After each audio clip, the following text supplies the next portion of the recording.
Welcome back to the deep dive. Today, we are opening a file that I think for most people has already been, mentally filed away under fiction. Or maybe campfire stories. Right. Yeah. They're talking about the persistence of species. We're talking about relict hominoids. And I know the moment I say that, or if I use words like Sasquatch or Yeti or the urine, there's an immediate reflex to just kind of check out. It's the tabloid reflex. Exactly. You picture the grainy photos, the guys in ghillie suits, the cable TV shows with the night vision cameras where, nothing ever happens. A lot of rustling leaves. A lot of rustling leaves. It feels like a topic for entertainment, not a laboratory. But looking at this stack of research you've brought in today, I'm seeing the Journal of Scientific Exploration, I'm seeing data science analytics from 2023, and even projecting into 2026. And I'm seeing genomic studies from Nature and Science. This is not the usual I heard a noise in the woods collection. No, and that's really the whole point. The mission of this deep dive isn't to convince anyone that there's a monster in the woods. It's to investigate a scientific question. Okay. And that question is it biologically possible that Homo sapiens is not the only bipedal hominid left on Earth?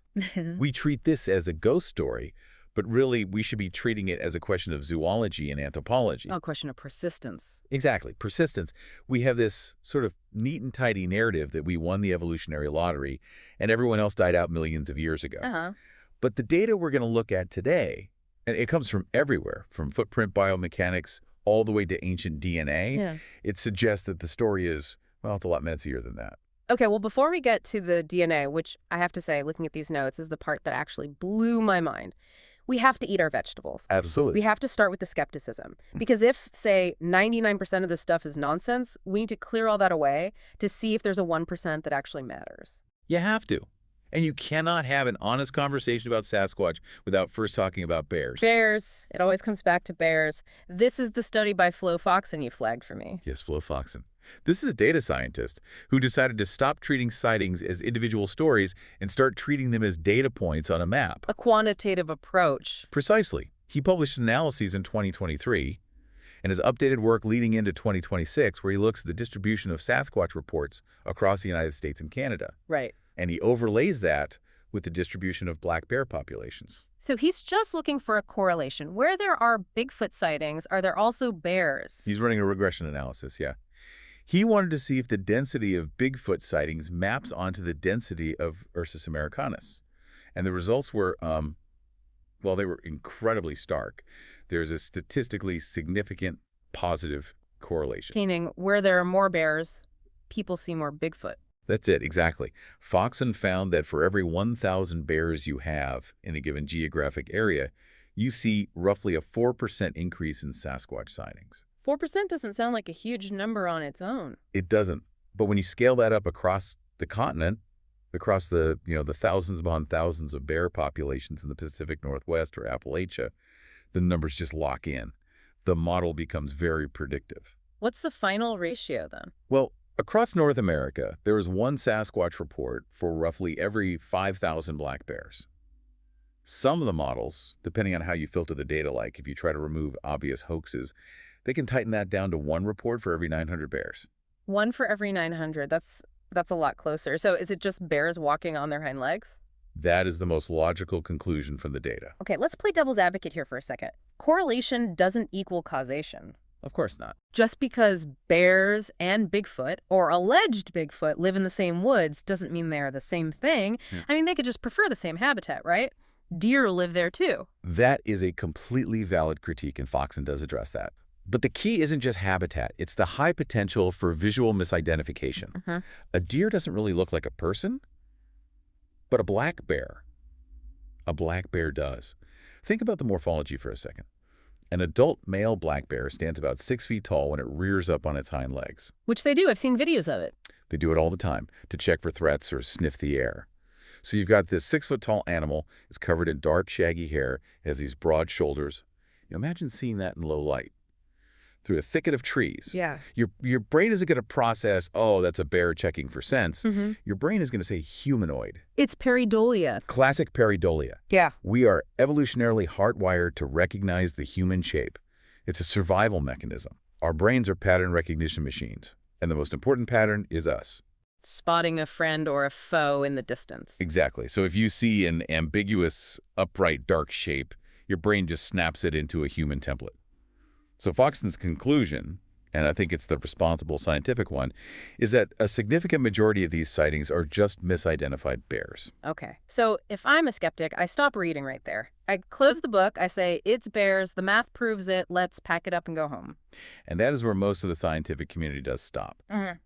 But that is also where the blind spot begins. Oh, so? Because while bears are a fantastic explanation for the sightings, the fleeting glimpses, the things people see for 5 seconds from their car, they do not explain the physical traces. The footprints. The tracks. And they certainly don't explain the genetic anomalies we are now finding in our own DNA. Right. A bear doesn't leave a human-like footprint.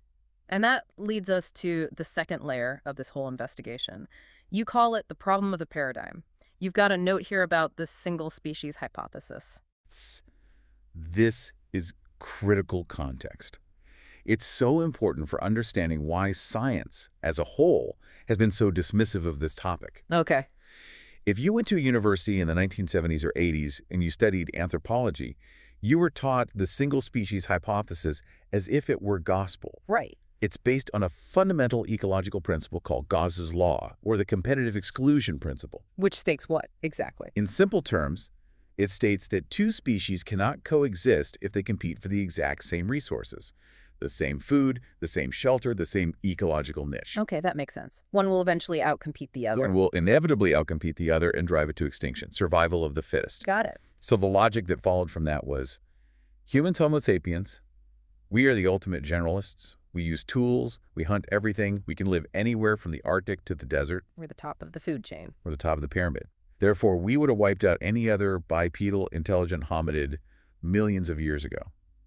The idea was that there is simply no room for a Sasquatch. We're the Highlanders. There can be only one. Chuckles. That's a great way to put it. Essentially, yes. And because of that dogma, any evidence to the contrary, a strange footprint, an eyewitness account from a credible person, was dismissed out of hand. It couldn't be investigated because it couldn't be true. The paradigm didn't allow for it. The paradigm created a blind spot. But the thing is, that dogma isn't true anymore, is it? No. It's been completely shattered. Completely. And the hammer that shattered it was a tiny little creature found on the island of Flores in Indonesia. The Hobbit. Homo floresiensis. This discovery, back in 2003, changed the entire game. We found remains of a 3-foot-tall, bipedal, tool-using hominin that lived until very, very recently. And how recently are we talking? I feel like the dates on this keep changing. They do. The initial dating was around 12,000 years ago, which was already shocking. Newer studies have pushed that back to maybe 50,000 or 60,000 years ago. But in geological time, that is yesterday. That's well after modern humans had spread across the globe. We were in Australia by then. We were everywhere. So we overlapped, we coexisted. The single species idea was just plain wrong. So the human family tree isn't a ladder, with one species neatly replacing the last one. Not at all. It's a bush. A messy, tangled bush with all these branches that grow parallel to each other. Coexistence was the rule, not the exception. And what I find so fascinating about that Hobbit story is the local connection. It wasn't just scientists who found the bones. The people living on that island, the Nage people, they already knew about them. They did. They had stories about the Ibu Gogo. The Ibu Gogo, which means what? The grandmother who eats everything. That's incredible. The Nage folklore describes these small, hairy, bipedal creatures that lived in the caves, murmured to each other in their own language, and would steal food from the villages. For centuries, anthropologists heard these stories and just dismissed them as myth. Just a fairy tale to scare the kids. Exactly. Then they dug up the floor of the Liang Bua cave and found this skeleton that perfectly matched the story. That is the precedent. That, for me, is the thing that keeps the door open.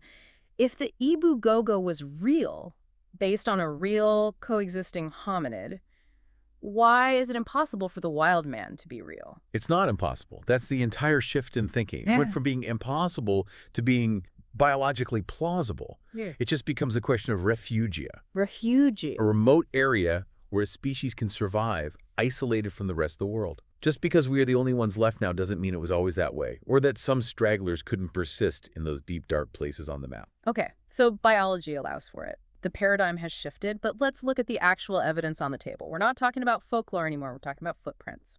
And this brings us to Jeff Meldrum. Jeff Meldrum. He's a professor of anatomy and anthropology at Idaho State University. And it's really important to clarify his background here. Right. He's not a guy who bought a camera and ran into the woods. He is a tenured academic. He's an expert on the evolution of bipedal locomotion.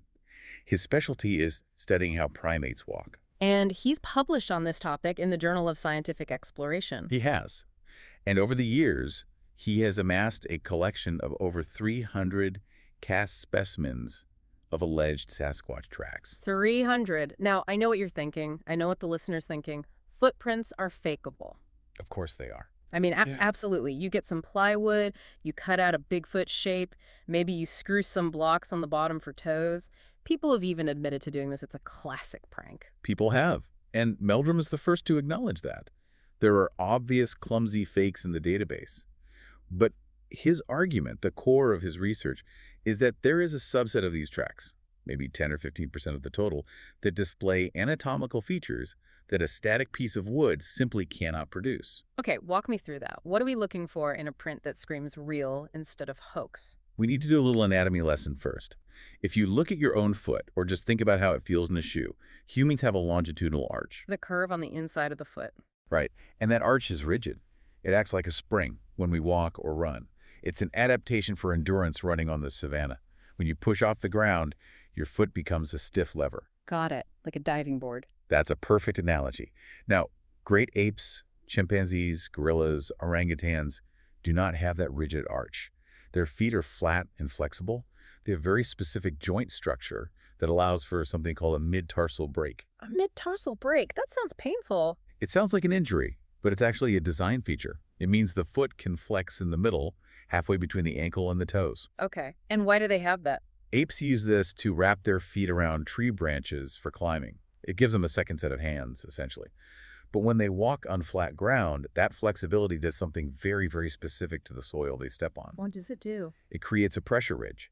Imagine a foot that is completely flat, and then as the animal pushes off, the foot bends in the middle. Yep. It pushes a mound of dirt up behind the toes, creating this transverse ridge that runs across the print. Ah, I see. And it also creates something called a double convexity on the inner edge of the footprint. Explain double convexity. So instead of one long, gentle curve like a human instep, you see two distinct bulges, one for the heel section of the foot and one for the forefoot section, with a kind of hinge in the middle where it flexes. And this feature, this mid-tarsal break, it appears in the Sasquatch casts. It appears repeatedly in the high-quality casts. And here is the absolutely crucial part. You cannot fake this with a rigid wooden cutout. A wooden foot is a stamp. It leaves a flat, uniform impression. Right. To fake a mid-tarsal break, you would need to build a complex, articulated prosthetic foot with a functional anatomical hinge that correctly mimics the weight distribution and biomechanics of a living, maybe 800-pound animal. That sounds technically very difficult. It's incredibly difficult. And it becomes even more suspicious when you start to look at the timeline of when these tracks were found. Let's talk about the Patterson-Gimlin film. The 1967 video, the one everyone knows. The grainy footage of the creature turning to look at the camera. Right. We all focus on the figure in the film. Is it a suit? What about the zipper, the fur? But forget the film for a second. Look at the ground. Okay. After Roger Patterson filmed that creature walking away, a man named Lyle Laverty, who was a timber specialist, came in and photographed the footprints before they were cast by a guy named Bob Titmus. So we have casts from that specific site. We do. And the Titmus casts, as they're known from that 1967 site, show a pronounced mid-tarsal pressure ridge. They show this flexion. But this was 1967. Exactly. My question to you is, in 1967, was the specific biomechanics of the mid-tarsal break in great apes common knowledge? I mean, no. Absolutely not. I've never even heard of it until right now. It wasn't in the popular textbooks. It certainly wasn't in the public consciousness. Mm-hmm. A hoaxer, back then, would have had to be an expert in some of the most obscure corners of primate anatomy. So if it's a hoax, the hoaxer had to be, like, a rogue biomechanics genius? They would have needed to incorporate a subtle anatomical feature that wouldn't be fully appreciated or even really understood by the broader scientific community for another 30 years. It's what's called the unknown detail problem. It's like a forger trying to paint a bacteria into a 17th century painting before microscopes were even invented. That's a perfect analogy. Yeah. It's evidence that doesn't fit its time. That is a strong point. Yep. But let me push back a little. Couldn't that ridge just be a rock under the mud Or maybe the way the foot slipped. You know, mud is messy. Maybe we're just seeing a ridge because the foot slid a little as it pushed off. That's a fair question, and it's something that has to be considered for any single track, and that's where the Walla Walla tracks come in. This is the case that I think really convinced Meldrum that he was onto something real. Where is this? This is in the Blue Mountains of Washington. The original tracks were found by a man named Paul Freeman back in the 1990s. Now, Freeman himself is a bit of a controversial figure. Some people think he was a hoaxer. But Meldrum went to the site himself years later, and he found more tracks. In the same area? In the same region, yes. And he found a series of tracks from the same individual. We know it's the same individual because of the dermal ridges, the skin ridges, like fingerprints on your hands, and a very specific scar pathology on the foot. Wow. So you can identify an individual animal from its tracks? In some rare cases, yes. But the key here is the movement. It wasn't just one print. It was a trackway. And what was it doing? The animal was walking across uneven terrain. And in one track, the foot is pronating. It's flattening out to absorb the shock of a downward step. But in the very next track, the foot is supinating. It's twisting outward to generate leverage for an upward step. So the shape of the foot impression was actually changing from step to step. The shape of the impression changed dynamically with the terrain in a way that is perfectly consistent with how a living, flexible foot with a mid-tarsal break would function. A wooden stamp doesn't do that. A wooden stamp is static. It's the same shape every single time. To fake that, you'd need a different prosthetic foot for every single step, each one slightly adjusted for the specific angle of the ground and the gait of the animal. And you'd have to get the dermal ridges right and the scar. The odds become infinitesimally small.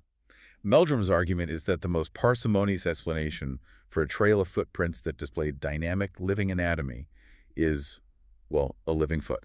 That seems, yeah, that's almost impossible to explain away as a prank in the middle of nowhere. It's an insane amount of effort and expertise for a hoax that almost no one would ever see. And this isn't just an American phenomenon, which is the other thing that really struck me in the notes. You've got this Chinese connection. The urine.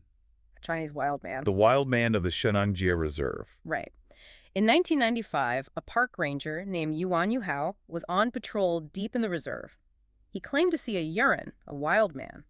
He was startled, it ran off, but he cast the footprints he found. And let me guess. They matched. The cast showed the exact same anatomical features. The mid-tarsal pressure ridge.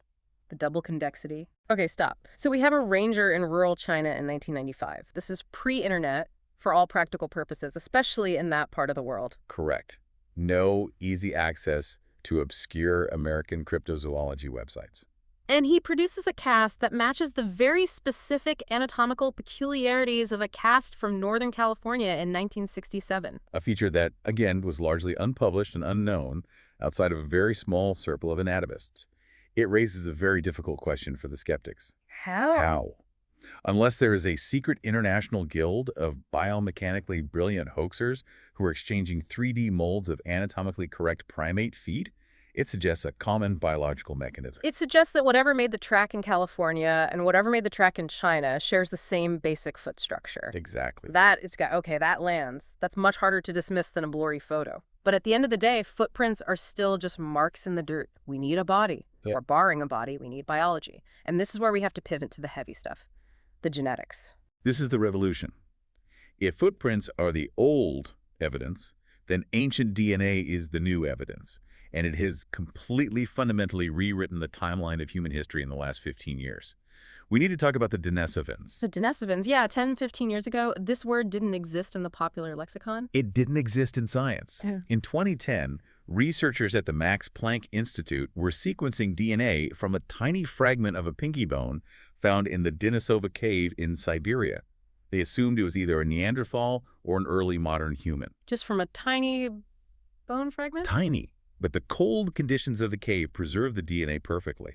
And when they ran the sequence, the computer basically said, error, does not compute. It wasn't human, it wasn't Neanderthal, it was the third thing. A ghost lineage. A sister species. A sister group to the Neanderthals, exactly. There were large, robust hominins who lived all across Asia, from the cold of Siberia to the high plateaus of Tibet. But the real shock wasn't just that they existed. The shock was that, in a way, they are still here. In our DNA. We interbred with them. And this isn't just a matter of, oh, we have 1% of their DNA. It's what that DNA does. And this is where we have to get to the EPAS1 gene. You called this the super athlete gene in the outline? It's the high-altitude adaptation gene. Right. Think about modern Tibetan people. They live on the Qinghai Tibetan Plateau, 4,000 meters up. The air is incredibly thin. Right. Most lowlanders, if we go up there, we get altitude sickness. Our bodies panic and produce too many red blood cells, too much hemoglobin. Our blood gets thick, like sludge. It causes heart failure, strokes. But Tibetans are fine. They're fine. Their blood stays thin, but it becomes highly efficient at using what little oxygen there is. It's a genuine physiological superpower. And for decades, biologists couldn't figure out how they evolved it so quickly. Humans haven't been living in Tibet that long, in evolutionary terms. So where did they get it? They didn't evolve it, they inherited it.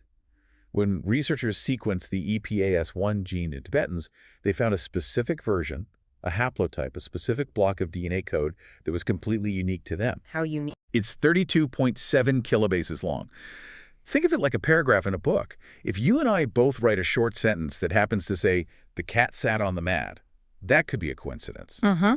If we both independently write a paragraph that is 30,000 letters long, and it is identical, word for word, comma for comma, one of us copied the other. There's no other explanation. That's a great analogy. So this 32,000-letter paragraph... It matches the Denisovan genome perfectly.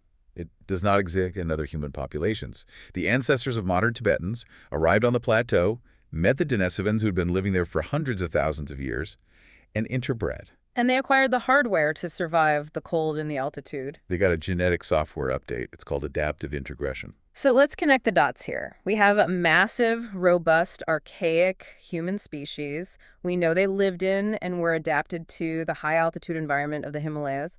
And we know they were there recently enough to breed with us. Yes. All of that is established fact. That sounds an awful lot like the description of a Yeti. It lines up disturbingly well. The Yeti is always described as a large bipedal creature of the high Himalayas. The Denisovans were large bipedal creatures of the high Himalayas. The myth and the genetic reality seem to point to the same place. But the Denisovans are gone. Or are they? That is the million-dollar question. And this is where the new research, the stuff from 2025, comes in. We're looking at another gene now, MUC19. MUC19. Okay, what does this one do? It's a mucin gene. It helps control the mucus barriers in your gut and your lungs. It's basically your body's first line of defense against pathogens in a new environment. It's a survival gene. Got it. Researchers found a variant of MUC19 that is, once again, Denisovan in origin. But the structure of it is fascinating. They actually call it the Oreo effect. Okay, use the cookie analogy for me. Imagine a cookie. The two chocolate wafers on the outside are Neanderthal DNA. The cream filling in the middle is Denisovan DNA. And this whole cookie is sitting inside the genome of a modern human. Wow. That is a complex genetic history. It implies a clear chain of custody. The Denisovans passed this gene to the Neanderthals through interbreeding. Then, much later, the Neanderthals passed it to us. But here is the kicker. Here is the part that completely challenges the old geography of Bigfoot. Where is this gene found today? This specific Oreo variant is found at its highest frequencies in indigenous populations in the Americas. The Americas? You mean like here? Yes, Native Americans. It's found in populations in Mexico and Colombia, in Peru. It is significantly more common in the Americas than it is in Europe or even East Asia. Wait, hold on. Denisovans were in Siberia and Tibet? How in the world did their DNA end up in Peru? The people who first crossed the Bering Land Bridge, the ancestors of all indigenous Americans, carried this genetic toolkit with them.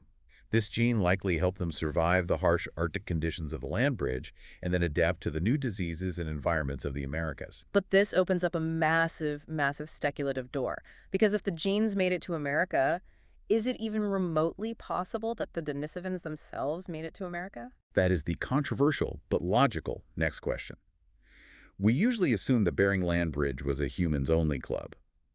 But if Denisovans were cold-adapted, if they were big and robust, if they were already living in Northeast Asia, why wouldn't they have crossed? And if they crossed, and if they were survival experts? Could a relict population of them have persisted in the vast, dense, temperate rainforests of the Pacific Northwest or the Andes Mountains? It's speculation, but it's grounded in genetic data. It provides a biological candidate for Sasquatch. It stops being a monster or an ape, and it starts being a relict population of archaic humans. Exactly. And if Sasquatch is a human, an archaic human, that would explain why they are bipedal, why they seem to display intelligence, and why they are so maddeningly hard to catch. That gives me chills. It makes the world feel older and stranger. But let's ground this again. We've got the footprints, we've got the genetics, but we still have these weird stories of wild men that pop up throughout history. And one of the craziest stories, and I really want to dig into this because it just feels like a movie, is the Minnesota Iceman. Oh, the Iceman. This is a true crime story disguised as cryptozoology. It's one of the weirdest sagas in this whole field. Set the scene for me. It's 1968. It's 1968. You're on the Midwest Carnival Circuit. A man named Frank Hansen is traveling from fair to fair. Yeah. He has this big refrigerated coffin, a custom-built unit with 3 layers of glass, and inside, frozen in a solid block of cloudy ice, is a body. And people paid, what, 25 cents to go see it? A quarter, exactly. Yeah. Hansen had this wild story. He told everyone it was a cyberskoye creature found floating in the Sea of Okhotsk. Later on, he claimed he shot it himself in the woods of Minnesota. The story changed every time he had a beer. So on the surface, this screams hoax. It's got to be a latex dummy, a sideshow gaffe. That's what you would assume, 100%. But then Bernard Heuvelmans enters the picture. Heuvelmans was a Belgian-French zoologist, a very serious academic, the man who basically invented the term cryptozoology. He heard about this, and along with Ivan Sanderson, another famous naturalist of the time, they went to this little carnival in Minnesota to inspect it. They expected to debunk it in 5 minutes. Damn, they got up close to it. They spent days with it. They had flashlights, they were pressing their faces against the glass, making detailed drawings, and they became utterly convinced it was a real biological specimen. Why? What did they see through the ice that convinced a trained zoologist? It was the imperfections. Heuvelmans noted that the skin had visible pores. The hair grew out of the skin follicles. It wasn't just glued on. The hands were enormous, but the thumbs were surprisingly slender and human-like. And then there was the smell. The smell. There was a small crack in the glass of the coffin. Heuvelmans described the unmistakable stench of rotting flesh leaking out. A latex dummy doesn't smell like decomposition. Okay, that's a visceral detail. But the detail that truly haunted them, the thing that changed everything, was the injury. One of the eyes was blown out of its socket. The back of the skull was missing. A gunshot wound. It looked for all the world like an execution. Heuvelmans concluded this was a fresh kill. He was so convinced that he wrote a scientific paper describing it as a new species, Homo pongoides, the ape-like man. He thought it was a Neanderthal survivor. So what happened? If there's a body, where is it now? This is where the story turns into a thriller. Sanderson, perhaps a bit naively, contacted the Smithsonian Institution. He told them, there is a relict hominid in a freezer in Minnesota. You need to see this. And the Smithsonian was interested? They were very interested. But then Sanderson mentioned the apparent gunshot wound. And suddenly it's not a scientific curiosity, it's a potential homicide investigation. Precisely. If it's human enough to be a man, then somebody shot a person. The FBI reportedly started asking questions. And almost overnight, the body disappeared. Hansen panicked and got rid of it. Hansen claimed the original owner took it back. He went underground for a few months. When he came back to the carnival circuit, he had the Iceman on display again. But Heuvelmans went to see it, and it was different. Switch. He had replaced it with a model. The teeth were wrong. The hair was wrong. It looked, for all the world, like a cheap dummy. The original wet specimen, as they called it, was gone forever. So was it a hoax from the start, and these two esteemed naturalists were just fooled by a clever carny? Or did Frank Hansen have a real body that he had to destroy to avoid a murder charge? Heuvelmans died believing it was real. He staked his entire scientific reputation on it. He believed he had looked a Neanderthal in the face. It remains one of the most frustrating cold cases in this entire field. It captures that essential frustration of the whole topic, doesn't it? The evidence is always just out of reach. It melts away before you can get it to the lab. Just like the Yeren. We talked about the footprints in China, but we have to mention the big expedition, because the Chinese government actually took this seriously for a time. Right, in 1977. Yes. The Chinese Academy of Sciences launched a massive state-funded expedition. Over 100 people, soldiers, biologists, porters, trackers. They combed the Shenanjia Mountains for months. That is a level of resources that Bigfoot hunters in America can only dream of. So what did they find? Ultimately, disappointment. They found hair samples that, under analysis, turned out to be from known animals, or even, in one case, a type of fungus. They found footprints that were inconclusive, but mostly they found monkeys. Golden monkey. Rhinopithecus roxellana. And these are beautiful, large monkeys. They have this stunning reddish gold fur. They can stand and walk on two legs for short distances. And if you're in the dense canopy and you see a flash of red fur and a humanoid face, it explains a lot of the sightings. it does. And the official conclusion of that expedition was that the Yeren was largely a cultural myth built on a combination of bear sightings and golden monkey sightings. But not all of them. There's always a bit left over. There's always a residue. The historical chronicles, going back to the 16th century, describe wild men who were 6 feet tall, who came down from the mountains and raided villages for corn. Monkeys don't raid cornfields like that, and they certainly aren't 6 feet tall. And this touches on the other major theory for the Yeren. Not a monkey, but an ape. A giant ape. Gigantopithecus. Real-life King Kong. This was a real animal. We have the jawbones and the teeth to prove it. Right. It stood maybe 10 feet tall, weighed over 1,000 pounds, a true giant, and it lived in exactly this region, in China, in Vietnam. But it's extinct now. It went extinct around 100,000 years ago, supposedly. But that means that early Homo sapiens and Homo erectus saw it. We lived alongside a 10-foot-tall ape. Can you imagine the cultural impact of that, of seeing that in the forest? It would be seared into our collective memory. This is the cultural memory hypothesis for some of these legends. Even if the animal itself died out 50,000 years ago, the stories of the giant of the woods would be passed down generation after generation as a warning. So when a villager today sees a big bear standing up in the mist, they overlay that ancient story, that ancient template onto it. Exactly. The hardware, the bear, triggers the software, which is the myth of the giant. And that brings us full circle back to Reinhold Messner, the greatest mountaineer of all time. He claimed to see a Yeti, right? He did. He had a terrifying encounter in the Himalayas in the 1980s, and he spent the next decade of his life trying to figure out what it was he saw. He hiked every valley, he talked to every monk. And his conclusion was bears. The Tibetan brown bear. He calls it his Chewbacca defense. The Tibetan brown bear is very different from the American black bear. It's bigger, it has a reddish coat, it has a distinctive white collar of fur around its neck, and it walks bipedally more often. And the DNA from Yeti relics backs this up, doesn't it? It does. There was a major study, I think it was in Science, that analyzed Yeti relics from monasteries, bones, skin samples, hair that had been preserved for centuries. And when they sequenced the DNA, they all came back as bear. Himalayan brown bear or Tibetan brown bear. So, okay, let's try to synthesize this. It feels like we have two complete but contradictory sets of evidence. I do. On one hand, we have a really strong case for bears. We have the statistics from Foxon, we have the visual misidentifications, we have the DNA from the Yeti relics. It's a solid scientific case. A very solid case. But then we have the footprints with their impossible anatomy, and we have the Denisovan genes in our own bodies, and we have these historical accounts that don't quite fit the bear theory. How do we hold both of those things at once? It feels like we have two puzzles mixed together in the same box. That's the challenge. You have to be able to hold two opposing thoughts in your head at the same time. That is the synthesis. Okay, break that down for me. Thought number one. We want monsters to be real. Humans have a deep-seated psychological tendency, whether it's pareidolia or cultural memory, to turn bears and stumps and shadows into wild men. A large percentage of sightings are almost certainly errors. That is a fact. Accepted. That's the skeptical baseline. Thought number two. Evolution is not a neat and tidy line. We have irrefutable proof, the Hobbit, the Denisovans, that we were not alone until very, very recently in our evolutionary history. We have genetic proof that we carry the DNA of these others inside us.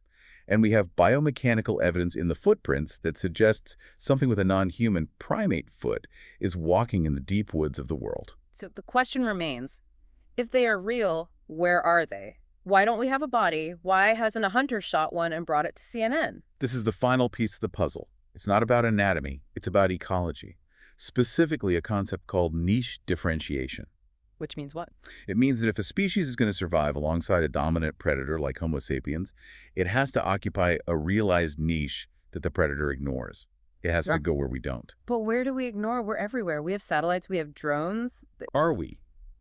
We stick to the valleys, we stick to the roads, we stick to the established trails, the Pacific Northwest, the Himalayas, the Amazon. These places have millions and millions of acres of vertical, dense, impenetrable terrain. We fly over them, but we don't live in them. So they live in the gaps on the map. They live in the margins. And now consider the competition-predation trade-off. If a relict hominoid exists, it is likely highly intelligent. Not human-level technology, perhaps, but cunning and aware. It knows what we are. We are the killers, the super predator. We are the ultimate predator. The only way for a relict hominoid population to have survived the last 20,000 years of human expansion was to become the absolute master of avoidance. So it's natural selection for stealth. Exactly. The ones that were curious about our villages, we killed them. The ones that were aggressive, we killed them. The only ones left are the ones that are pathologically paranoid, the ones that hear a twig snap a mile away and just vanish. Evolution would have selected for extreme elusiveness. That is a haunting thought. That we effectively bred them to be ghosts. In a way, yes. And that's why the footprints are so rare. That's why the photos are always blurry. We are looking for something that has spent 50,000 years perfecting the art of not being found by us. It changes the way you look at a dark forest. It's not just empty space, it's a potential hiding spot. It is. So, final verdict. You've looked at the stats, the feet, the genes. Is there a relict hominoid out there? I will answer that with a provocation. We think we have mapped the entire world. We think the age of discovery is over. For large animals, isn't it? You'd think so. In 1992, the year of the Barcelona Olympics, the year the consumer internet was just taking off, scientists working in Vietnam discovered the saola. The saola, I don't know what that is. They call it the Asian unicorn. It's a large ox-like animal with 2 long parallel horns. It weighs 200 pounds.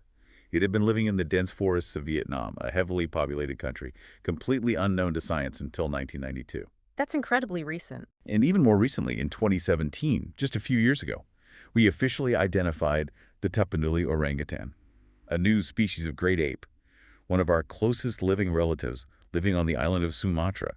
We didn't even know it was a separate species until we looked at the genetics. So if we can miss a 200-pound ox until 1992 and an entire species of orangutan until 2017.